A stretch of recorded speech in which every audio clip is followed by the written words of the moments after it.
الحمدللہ اللہ تعالیٰ کے خاص فضل سے توفیق سے ہم نے آج 11واں پارہ نماز تراویح میں سنا۔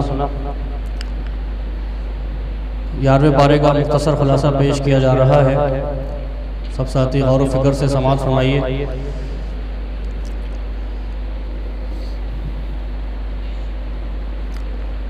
اس پارے کی ابتدا میں صحابہ کرام کے حوالے سے بہت پیاری بات بیان فرمائی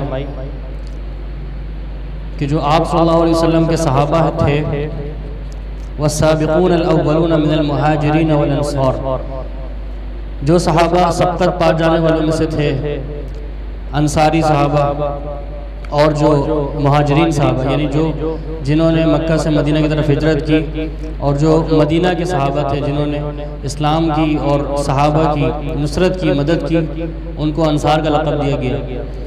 تو ان صحابہ کے لیے جنت کا وعدہ کیا ہے اللہ تعالیٰ نے، اور انہی صحابہ کے ساتھ تیسرے گروہ کا بھی ذکر فرمایا، والذین اتبعوہم بإحسان،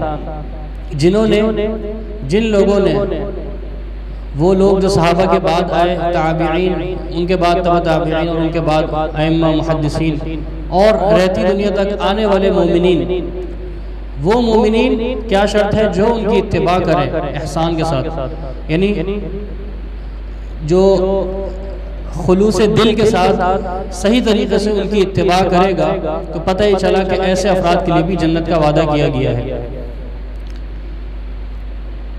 اس کے بعد صدقے کے حوالے سے ایک بات، بہت پیاری بات ہے، خذ من اموالہم صدقۃ تطہرہم وتزکیہم بہا وصلی علیہم۔ آپ صلی اللہ علیہ وسلم کو حکم دیا جا رہا ہے کہ آپ ان سے صدقات لیجئے، یعنی زکوٰۃ لیں، اور اس کے ذریعے سے اللہ تعالیٰ جو ہے زکوٰۃ کے ذریعے سے انسان کے دلوں کو پاک کرتا ہے۔ انسان کے دل میں مال کی محبت ہوتی ہے، دوسروں کے لیے کینہ ہوتا ہے، بغض ہوتا ہے، اللہ تعالیٰ ساری جو دل کی برائیاں ہیں وہ صاف کر دیتا ہے۔ اور اس کے بعد نقطہ کیا ہے؟ وصلی علیہم، اور آپ ان پر رحمت بھی کریں، آپ ان کے ساتھ ان کے لیے دعائیں بھی کریں۔ تو پتہ ہی چلا کہ اگر ایک امیر شخص کسی غریب کو کوئی صدقہ دے، کوئی خیرات دے، تو جو لینے والا ہے، یعنی جو مستحق ہے، اسے چاہیے کہ وہ اس کا شکریہ بھی ادا کرے، اسے چاہیے کہ وہ اس کا شکریہ بھی ادا کرے اور اس کے لیے برکت کی دعا کرے کہ اللہ تعالیٰ تمہیں مزید مال و دولت سے نوازے اور تمہیں مزید توفیق دے خرچ کرنے کی۔ اس کے بعد مسجد زرار کا واقعہ بیان کیا گیا، یعنی جب آپ صلی اللہ علیہ وسلم غزوہ تبوک کے لیے روانہ ہوئے تو پیچھے منافقین کے جو گروہ تھے، انہوں نے یہ پلاننگ کی کہ ہم ایک مسجد بناتے ہیں کہ وہاں پہ ہم اپنی عبادت کیا کریں گے، لیکن اس مسجد کے بنانے کے غلط مقاصد تھے۔ وَالَّذِينَ اتَّخَذُوا مَسْجِدًا ضِرَارًا وَكُفْرًا وَتَفْرِيقًا بَيْنَ الْمُؤْمِنِينَ، یعنی وہ لوگ جو مسجد بناتے ہیں، لیکن مقاصد کیا ہے مسجد بنانے کے؟ اب دیکھیں یہاں پہ کوئی مزار بنانے کی بات نہیں ہو رہی، کوئی پکی قبر بنانے کی بات نہیں ہو رہی، بات ہو رہی ہے مسجد بنانے کی، لیکن مقاصد کیا ہے ان کے مسجد بنانے کے؟ وَكُفْرًا، یعنی کفر کی دعوت دیں گے وہ مسجد میں، وَتَفْرِيقًا بَيْنَ الْمُؤْمِنِينَ، اور مسجد کے اندر مسلمانوں کے درمیان تفرقہ بازی، فرقہ بازی کی دعوت دیں گے، وَإِرْصَادًا لِمَنْ حَارَبَ اللَّهَ وَرَسُولَهُ، اور مسجد کا بنانے کا تیسرا مقصد یہ ہے کہ وہ ایسے لوگوں کو بنا دیں کہ جو اللہ اور اس کے رسول صلی اللہ علیہ وسلم کے مخالفین ہیں۔ تو یہ 3 مقاصد تھے کہ انہوں نے اس مسجد کی بنیاد اس میں رکھی، اور انہوں نے آپ صلی اللہ علیہ وسلم کو دعوت دی کہ آپ آئیں، مسجد کا افتتاح کریں، اس کے بعد تاکہ پھر ہم عبادت کریں، لیکن آپ صلی اللہ علیہ وسلم سفر پر جا رہے تھے تو آپ صلی اللہ علیہ وسلم نہیں گئے۔ تو اس کے بعد پھر اللہ تعالیٰ کی طرف سے آپ صلی اللہ علیہ وسلم کو حکم دے دیا کہ لا تقم فیہ ابدا، کہ آپ ایسی مسجد میں ہرگز کھڑے نہ ہوں، ہرگز نہ جائیں کہ جس مسجد کی بنیاد تقوی پر نہ رکھی گئی ہو، جس مسجد کی بنیاد شرک پہ، کفر پہ رکھی جائے تو پتہ ہی چلا کہ اس مسجد میں جانا بھی صحیح نہیں ہے۔ اب یہ بات مسجد کے لیے بیان کی جا رہی ہے، کتنی اہم بات، چاہیے کہ ہم مزاروں پہ جائیں، شرک کے اڈے پہ جائیں، پکی قبریں بنائیں، آپ خود اب حساب لگا لیجئے، اندازہ لگا لیجئے کہ مسجد کے حوالے سے یہ بات منع ہے تو دوسری چیزوں کے لیے کس قدر یہ چیز منع ہوگی اور حرام ہوگی، جہاں شرک اور بدعات عام طور پہ کی جاتی ہے۔ اس کے بعد آیت نمبر 111 میں ایک سودے کا بیان کیا گیا. آج ہم کوئی بزنس ڈیل کرتے ہیں تو ایک خریدار ہوتا ہے، خریدنے والا، اور ایک بیچنے والا ہوتا ہے. اب یہاں بہت ہی بہترین سودا بیان کیا گیا کہ ان اللہ اشترى من المؤمنین انفسهم واموالهم بان لهم الجنہ. یہ اتنا پاک، اتنا بہترین سودا ہے کہ سودا کرنے والا اللہ تعالیٰ ہے. ان اللہ اشترى من المؤمنین انفسهم کہ اللہ تعالیٰ مومنوں سے خرید لیتا ہے. خریدار اللہ تعالیٰ ہے اس سودے میں. مومنین سے کیا خرید رہے ہیں؟ کیا چیز خریدی جا رہی ہے؟ انفسهم واموالهم، ان کی جانوں کا سودا کیا جا رہا ہے اور ان کے مال کا.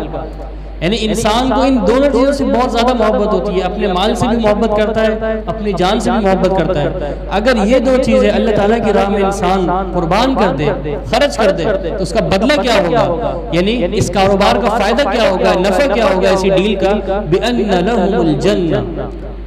ایسے لوگوں کے لیے پھر اللہ تعالیٰ ان کو بدلے میں کیا دے گا؟ یعنی رزلٹ کیا ملے گا ان کو؟ جنت کی صورت میں ملے گا. اللہ اکبر. تو یہ بہترین سودا ہے. اور ایسے لوگوں کے بارے میں فرمایا کہ جو یہ سودا کرتے ہیں وَذَلِكَ هُوَ الْفَوْزُ الْعَظِيمُ، سب سے بہترین لوگ ہیں یہ. یعنی ایسے لوگ یہ سودا کر کے کامیاب ہو گئے. اور یہ کوئی چھوٹی موٹی کوئی جیت نہیں، یہ بہت عظیم جیت ہے، فتح ہے اللہ تعالیٰ کی طرف سے کہ جو لوگ اس سودے میں کامیاب ہو گئے. اور پھر ایسے اچھے لوگوں کی، نیک مومنین لوگوں کی آگے 9 صفات بیان کی گئی. ایک ایک صفت کو بہت غور و فکر سے سنیے. ایک ایک صفت کو ہمیں اپنانے کی ضرورت ہے. فرمایا التائبون العابدون. پہلی صفت التائبون، بہت زیادہ توبہ کرنے والے اللہ تعالیٰ سے، اپنے گناہوں میں شرمندہ ہونے والے ہیں، اپنے گناہوں پہ ندامت کا اظہار کرنے والے ہیں، توبہ کرنے والے ہیں. والعابدون، اور اللہ تعالیٰ کی عبادت خوش دلی سے کرنے والے ہیں. یہ نہیں کہ عادتاً بس نماز کے لیے آ گئے، ہر عبادت اللہ تعالیٰ کی خلوص سے کرتے ہیں، خلوص دل سے کرتے ہیں. والحامدون، اور اللہ تعالیٰ کی حمد بیان کرنے والے ہیں، اللہ تعالیٰ کا ذکر کرنے والے ہیں. یہ نہیں کہ وہ گانے گاتے ہیں اور اپنی فضولیات ان کے منہ میں ہوتی ہے، نہیں، اللہ تعالیٰ کی حمد بیان کرنے والے ہیں. تیسری صفت. اور چوتھی صفت السائحون، یعنی اس سے مراد روزہ رکھنے والے ہیں یا پھر جو اللہ تعالیٰ کی راہ میں سفر کرنے والے ہیں. یہاں وہ سفر مراد نہیں ہے کہ انسان جو ہے وہ پوری دنیا کا ٹور کرنے لگ جائے اور سیر و تفریح میں اپنا وقت برباد کر دے، نہیں، بلکہ پہلے کے دور میں ایسے واقعات ہوتے تھے کہ ائمہ کو جو دین کی حفاظت کے لیے اپنی زندگی وقف کرتے تھے، ان پر ایسے ظلم ڈھائے جاتے تھے کہ ان کو جیلوں میں بند کر دیا جاتا تھا، ان کو ملک سے نکال دیا جاتا تھا. تو پھر وہ اللہ تعالیٰ کی راہ میں سفر کرتے تھے، یا پھر اللہ تعالیٰ کی راہ میں انسان اس کے دین کے لیے جو ہے وہ طلب علم کے لیے سفر کرے. ایسے لوگ، یعنی یہ اصل ایسے لوگوں کو جنت ملتی ہے. اور پانچویں صفت الراکعون، جو رکوع کرنے والے ہیں، یعنی نماز کو قائم کرنے والے ہیں. چھٹی صفت والساجدون، زیادہ سے زیادہ سجدے کرنے والے ہیں، زیادہ سے زیادہ اللہ تعالیٰ کے لیے نوافل پڑھنے والے ہیں، تہجد پڑھنے والے ہیں. والآمرون بالمعروف، ساتویں صفت بہت اہم صفت ہے. والآمرون بالمعروف، بھلائی کا، نیکی کا حکم دینے والے ہیں. بہت دفعہ یہ صفت ہم سنتے ہیں. مومنین کی بنیادی صفت ہے، امت محمدیہ کی بنیادی صفت کیا ہے کہ وہ بھلائی کا، نیکی کا حکم دینے والے ہیں. اس کے بعد 8ویں صفت والناہون عن المنکر، اور وہ ضرور بالضرور یعنی زیادہ روکنے والے ہیں برائی سے. جہاں وہ کوئی بری چیز دیکھیں، کسی بھی قسم کی چھوٹی برائی دیکھیں، بڑی برائی دیکھیں، اس کو اپنے دل سے روکتے ہیں، اس کو اپنے ہاتھ سے روکتے ہیں، زبان سے روکتے ہیں، اور یہ نہیں تو پھر اس کو اپنے دل میں برا جانتے ہیں. اور 8ویں صفت والحافظون لحدود اللہ، اور اللہ تعالیٰ کی حدود کی حفاظت کرتے ہیں، اس کی پاسداری کرتے ہیں. یہ 8ویں صفت جو ہے، یہ 9ویں صفت جو ہے والحافظون لحدود اللہ، اس میں ساری چیزیں آ گئی. یعنی اللہ تعالیٰ نے جو بھی عبادات فرض کی ہیں، انسان اس کی پرواہ کرے، اس کی حفاظت کرے، اس کے حقوق کی حفاظت کرے. اور جو اللہ تعالیٰ نے حدود ایک قائم کر دی ہے کہ ان حدود سے تم نے باہر نہیں جانا، حلال کمانا ہے، حلال کھانا ہے، حرام کی طرف نہیں جانا، تو یہ تمام حدود کی حفاظت کی جائے. یہ ہے 9ویں صفت. اور پھر ایسے لوگوں کے لیے وبشر المؤمنین، بہت ہی بڑی بشارت ہے جنت کی صورت میں۔ اللہ تعالیٰ سے دعا ہے کہ اللہ تعالیٰ ہمیں تمام کی تمام اچھی صفات، مومنین کی صفات قبول کرنے کی توفیق عطا فرمائے۔ اس کے بعد آگے سورہ یونس شروع ہو رہی ہے 11ویں پارے میں۔ اس میں سورہ حضرت یونس علیہ السلام کے حوالے سے، اس صورت میں حضرت یونس علیہ السلام کے حوالے سے قصہ بیان بھی کیا گیا ہے۔ اس سورت کی آیت نمبر 24 میں اللہ تعالیٰ نے دنیا کی زندگی کا ایک نقشہ کھینچا ہے۔ اس کے بعد والی آیت یہ ہے کہ اللہ تعالیٰ آپ کو دعوت دیتا ہے سلامتی والے گھر کی، یعنی جنت کی۔ لیکن اس آیت کو سننے سے پہلے اس کے پہلے والی آیت ضرور سنیں، یعنی اللہ تعالیٰ دعوت دے رہا ہے انسان کو جنت کی طرف۔ اب جنت کی طرف دعوت کیوں دے رہا ہے؟ جنت کے آخرت کے مقابلے میں دنیاوی زندگی ہے، تو آئیے پہلے دنیاوی زندگی کی حقیقت سنیے۔ فرمایا انما مثل الحیات الدنیا کما ان انزلناه من السماء فاختلط به نبات الارض۔ اس دنیاوی زندگی کی مثال ایسی ہے کہ جس طرح اللہ تعالیٰ آسمان سے پانی برساتا ہے، اور پھر جب وہ پانی زمین پہ پڑتا ہے تو زمین میں ہریالی آ جاتی ہے، طرح طرح کی کھیتیاں اگ جاتی ہیں، یہاں تک کہ وہ اس قابل ہو جاتی ہے مما یاکل الناس والانعام، یعنی اس سے لوگ بھی فائدہ اٹھاتے ہیں، جو مویشی ہیں، جو جانور ہیں، وہ بھی اس سے فائدہ اٹھاتے ہیں، کھاتے پیتے ہیں۔ حتی اذا اخذت الارض زخرفها وزینت وظن اہلها، یہاں تک کہ وہ کھیتی ایسی ہری بھری ہو جاتی ہے، اور جو اس کھیتیوں کے مالک یعنی جو انسان ہیں وہ کیا سمجھتے ہیں؟ وظن اہلها انہم قادرون علیہا، اللہ اکبر۔ وظن، وہ گمان کرتے ہیں، اہلها، اس کھیتی کے اہل جو ہوتے ہیں، جو مالک ہوتے ہیں، جو وڈیرے ہوتے ہیں، جو ٹھیکیدار ہوتے ہیں، جو بڑے رئیس ہوتے ہیں، وہ کیا کہتے ہیں؟ انہم قادرون علیہا، ان کا یہ گمان ہوتا ہے کہ بھائی اب یہ ہماری مکمل اقتدار میں آ گئے، اب ہم اس پر مکمل قدرت رکھتے ہیں، یہ کبھی جو ہے وہ ختم نہیں ہونے والی۔ تو پھر کیا ہوتا ہے؟ اتاہا امرنا، ہمارا عذاب، ہمارا امر اس پہ آ جاتا ہے، ان کھیتیوں کو ختم کر دیتا ہے۔ کس طرح ختم کرتا ہے؟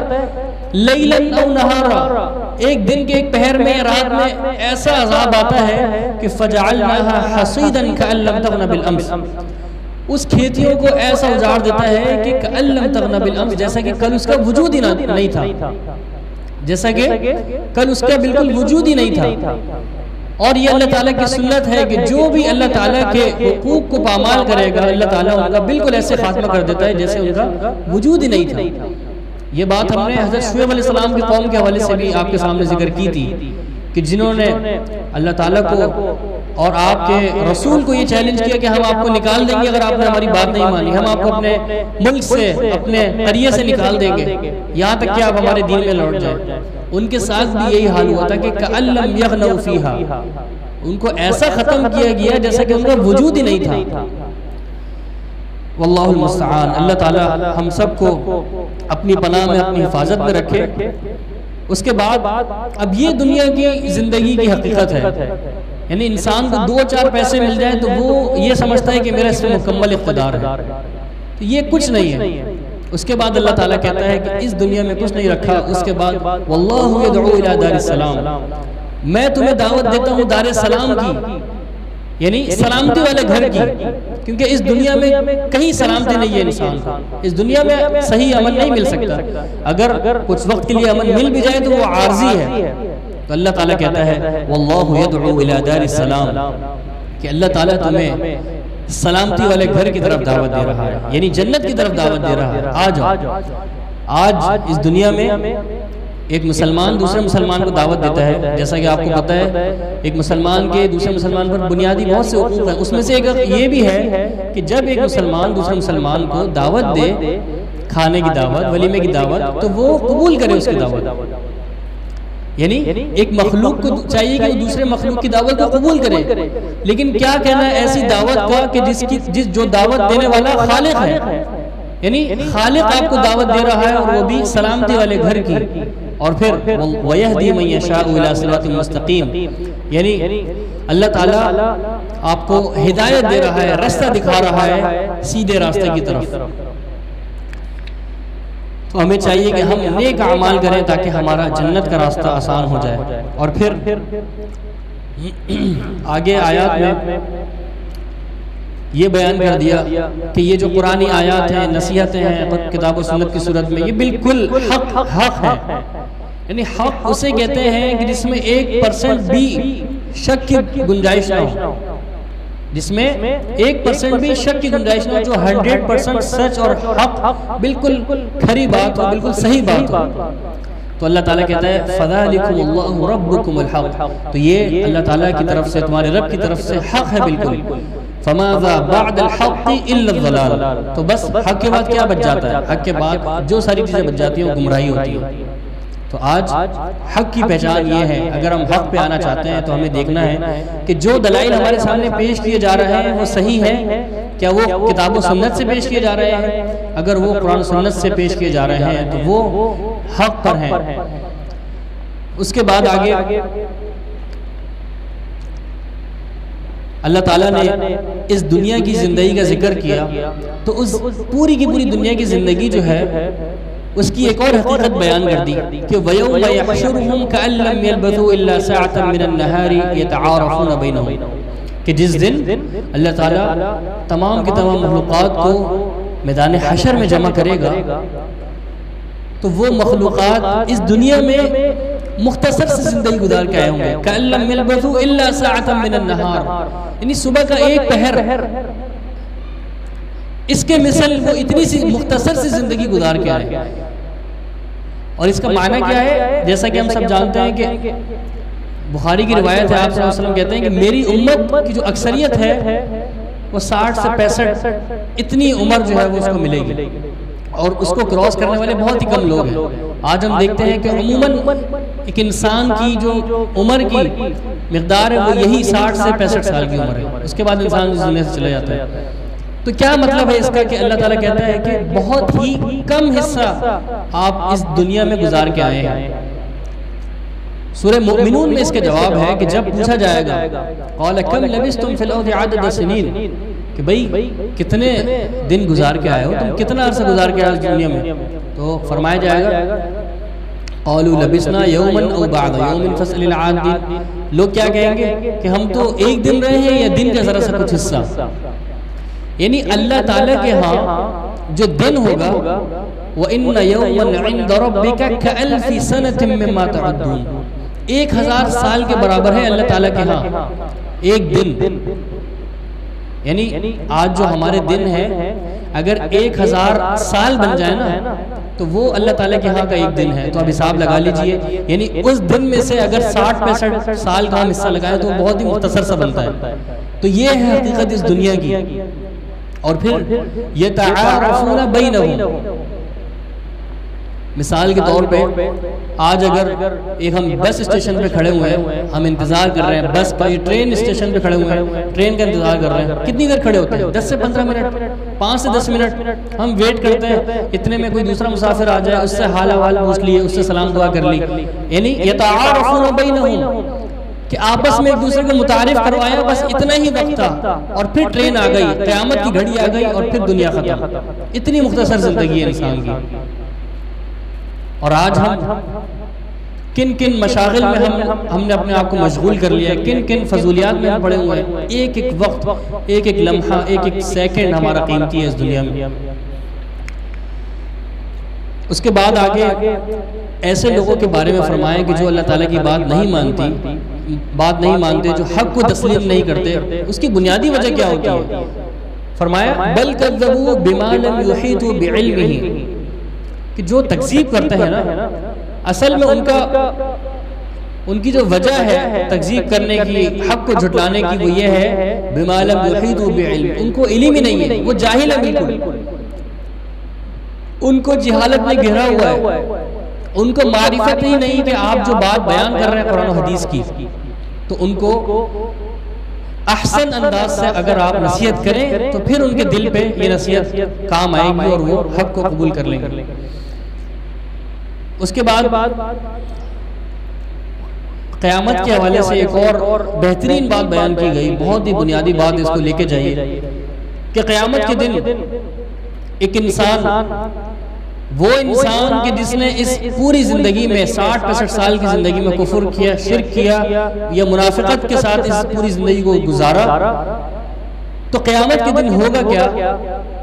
یعنی انسان اپنی جان بچانے کے لیے سب کچھ قربان کرنے بیٹھ جائے گا، بھائی یا اللہ مجھ سے تو یہ لے لے، میری جان لے لے، میرا مال لے لے، میرا سب کچھ لے لے، میری اولاد سب کچھ تو لے لے، لیکن اللہ تعالیٰ کہتا ہے وَلَوْ أَنَّ لِكُلِّ نَفْسٍ ظَلَمَتْ مَا فِي الْأَرْضِ لَافْتَدَتْ بِهِ، یعنی انسان ما فی الارض لفتدت بھی، اگر جو کچھ دنیا میں ہے، اور پیچھے ہم نے پڑھا کہ ذہبن کے بھی الفاظ ہیں، یعنی جو کچھ دنیا میں ہے یہ دنیا سونے سے بھر کر اگر انسان دینا چاہے قیامت کے دن تو اللہ تعالیٰ انکار کر دے گا۔ کیوں؟ کیونکہ وہ وقت جو ہوگا، وہ قیامت کا وقت وہ عمل کا وقت نہیں ہوگا، وہ صدقہ خیرات کا وقت نہیں ہوگا، بلکہ وہ نتیجے کا وقت ہوگا۔ یہ دنیا دار العمل ہے، یہ دنیا عمل کی جگہ تھی، یہ دنیا امتحان کی جگہ تھی کہ دیکھتے ہیں تم امتحان کی کیسی تیاری کرتے ہو، کیونکہ اللہ تعالیٰ نے ایک لحاظ سے جنت کا داخلہ بہت آسان فرمایا ہے۔ اللہ آپ صلی اللہ علیہ وسلم نے حدیث میں کیا فرمایا؟ اتقوا النار ولو بشق تمرہ، کہ تم آنکھ سے بچ جاؤ چاہے آدھی کھجور کے ذریعے سے، یعنی اتنا سا بھی صدقہ کرو گے، آدھی کھجور جسے کہتے ہیں، تو تم قیامت کے دن آنکھ سے بچا لیے جاؤ گے۔ اگر تم ذرا سا بھی اللہ تعالیٰ سے ڈر کے اللہ تعالیٰ کی راہ میں ذرا سا بھی خلوص کے ساتھ اللہ تعالیٰ کے لیے صرف کوئی صدقہ کرو، نیک عمل کرو، یعنی مختصر سا بھی، تو اللہ تعالیٰ قبول کر لے گا۔ یہاں پہ ایک طرف یہ، لیکن اگر انسان یہ کام نہ کرے تو قیامت کے دن اگر اس پوری دنیا میں وہ سونا بھر کے بھی اللہ تعالیٰ کی راہ میں خرچ کرنا چاہے کہ میری جان بچ جائے، میں فدیہ دے کے جان چھڑا لوں، تو اس دن اس کی جان نہیں بخشی جائے گی۔ تو آج ہمیں سوچنا چاہیے کہ اس دنیا کی حقیقت کیا ہے، اور ہم آنے والی جو دائمی زندگی ہے ہم اس کے لیے کیا عمل کر رہے ہیں۔ اس کے بعد عقیدے کا ایک مسئلہ بیان کیا گیا کہ قُلْ لَا أَمْلِكُ لِنَفْسِي ضَرًّا وَلَا نَفْعًا إِلَّا مَا شَاءَ اللَّهُ، یہ اللہ تعالیٰ آپ صلی اللہ علیہ وسلم سے کہہ رہے ہیں کہ آپ کہہ دیجئے، قل آپ کہہ دیجئے، لا املکو لنفسی، میں اپنی ذات کے لیے، اپنے نفس کے لیے ذرہ برابر بھی اختیار نہیں رکھتا، ضرًا ولا نفعا، کہ میں اپنے آپ کو کوئی تکلیف پہنچا سکوں یا کوئی فائدہ پہنچا سکوں، الا ما شاء اللہ، مگر یہ کہ جو اللہ چاہے۔ یہاں پہ اللہ تعالیٰ ایک نبی سے کہہ رہے ہیں، یعنی نبی اپنی زندگی میں، اپنی حیات میں، اپنی جان کے لیے بھی کوئی نفع اور ضرر کے مالک نہیں، تو یہ کیسے ہو سکتا ہے کہ آج ایک شخص جو قبر میں 20 سال سے پڑا ہوا ہے، مردہ ہے، اور آج لوگ اس کی قبر پہ جا کے اس سے مدد مانگیں، اس سے نفع کی طلب کریں، اس سے کہیں کہ میرا جو ہے یہ نقصان مجھ سے دور کر دے، نعوذ باللہ، کھلم کھلا شرک ہے۔ یعنی ایک طرف نبی سے کہا جا رہا ہے کہ آپ کہہ دیجئے کہ آپ کی زندگی میں بھی آپ اپنے لیے کسی نفع اور ضرر کے مالک نہیں ہیں، آپ کو اختیار نہیں ہے، الا ما شاء اللہ۔ اور آج اس امت محمدیہ میں مشرکین کا کیا حال ہو چکا ہے، کس حد تک شرک بڑھ چکا ہے کہ جو ایک بابا، جو ایک کوئی نیک آدمی قبر میں پڑا ہوا ہے 20-30 سال سے، ہم جو مشرکین لوگ ہیں وہ ان کی قبروں کے پاس جا کے سجدے کر رہے ہیں، ان سے مانگ رہے ہیں۔ تو یہ قرآن تو نصیحت ہے عقل رکھنے والوں کے لیے، جو آنکھیں کھول کے سنتے ہیں، اپنے کان کھول کے، اپنے دل کھول کے نصیحت حاصل کرتے ہیں، ان کے لیے قرآن نصیحت ہے۔ ہمیں آج نصیحت حاصل کرنی چاہیے اس بات سے۔ اس کے بعد اس پارے کے اختتام میں، جیسے کہ سورہ یونس چل رہی ہے، تو حضرت یونس علیہ السلام کے حوالے سے ایک واقعہ بیان کیا گیا کچھ آیات میں کہ انہوں نے اپنی قوم کو ایک لمبے عرصے تک بڑی واضح نصیحت سے کام لیا، لیکن ان کی قوم نے ان کی بات نہیں مانی۔ بہت سے قوموں کا یہی طرز عمل رہا۔ اسی طرح حضرت یونس علیہ السلام کے ساتھ بھی یہی ہوا کہ ان کی قوم نے ان کی بات نہیں مانی، ان کی نصیحت پہ عمل نہیں کیا، اللہ تعالیٰ کے فرامین کو تسلیم نہیں کیا، تو پھر اللہ تعالیٰ کی طرف سے حکم آ گیا کہ اب ہمارا فیصلہ آ رہا ہے، ان پر عذاب آ جائے گا اور آپ یہاں سے چلے جائیے۔ تو انہوں نے یہ بات اپنی قوم کو بتائی اور وہاں سے جانے لگے۔ اب ہوا یہ کہ یہ ایسا وقت تھا کہ عذاب آنے والا تھا، اور یہاں تک کہ عذاب ان کے اوپر آ چکا، یعنی آسمان جو ہے وہ گرجرا رہے تھے کہ عذاب ابھی آ جائے، تو اسی وقت اس پوری قوم کی عورتوں نے، بچوں نے، جوانوں نے، بوڑھوں نے، سب نے مل کے اللہ تعالیٰ سے توبہ کر لی کہ اللہ تو ہمیں معاف کر دے، یا اللہ ہم تیری پناہ میں آتے ہیں، یا اللہ ہم توبہ کرتے ہیں۔ تو اللہ تعالیٰ کیا کہتا ہے؟ فَلَوْلَا كَانَتْ قَرْيَةٌ آمَنَتْ فَنَفَعَهَا إِيمَانُهَا إِلَّا قَوْمَ يُونُسَ لَمَّا آمَنُوا، جب وہ ایمان لے آئے، كَشَفْنَا عَنْهُمْ عَذَابَ الْخِزْيِ فِي الْحَيَاةِ الدُّنْيَا وَمَتَّعْنَاهُمْ إِلَىٰ حِينٍ، تو ہم نے ان پر سے عذاب کو ٹال دیا۔ یاد رکھیے اللہ تعالیٰ کا یہ ایک قانون ہے، اللہ تعالیٰ کی سنت ہے کہ جب عذاب آ جائے تو پھر عذاب نہیں ٹلتا، لیکن قوم یونس کو استثناء دیا گیا، یعنی عذاب ان پر آ پڑا لیکن عذاب کو ٹال دیا گیا۔ کیوں؟ وجہ کیا تھی کہ ان کی پوری قوم نے، من حیث القوم، پوری قوم نے اجتماعیت کے ساتھ اللہ تعالیٰ سے توبہ کی، اللہ تعالیٰ سے اپنے گناہوں کی توبہ کی، اپنے گناہوں کی مغفرت مانگی۔ تو پتہ ہی چلا، نقطہ یہ ملا، اگر آج امت محمدیہ، آج ایک مسلمان، ایک مومن، ہم تمام مسلمان، ہم پورے پاکستان کے لوگ اگر اللہ تعالیٰ سے سچی توبہ کریں، سچی دعا کریں کہ اللہ ہمارے گناہوں کو معاف فرما دے، ہم شرک میں تھے، ہم بدعات میں پڑے ہوئے تھے، ہم بہت سے گناہوں میں پڑے ہوئے تھے، آج تو ہمیں معاف فرما دے، تو اللہ تعالیٰ عذاب کو ٹال سکتا ہے، اللہ تعالیٰ ساری مصیبتیں دور کر کے ہمیں اپنی رحمت میں لے لے گا۔ تو آج انسان کو یہ غور و فکر کرنا چاہیے۔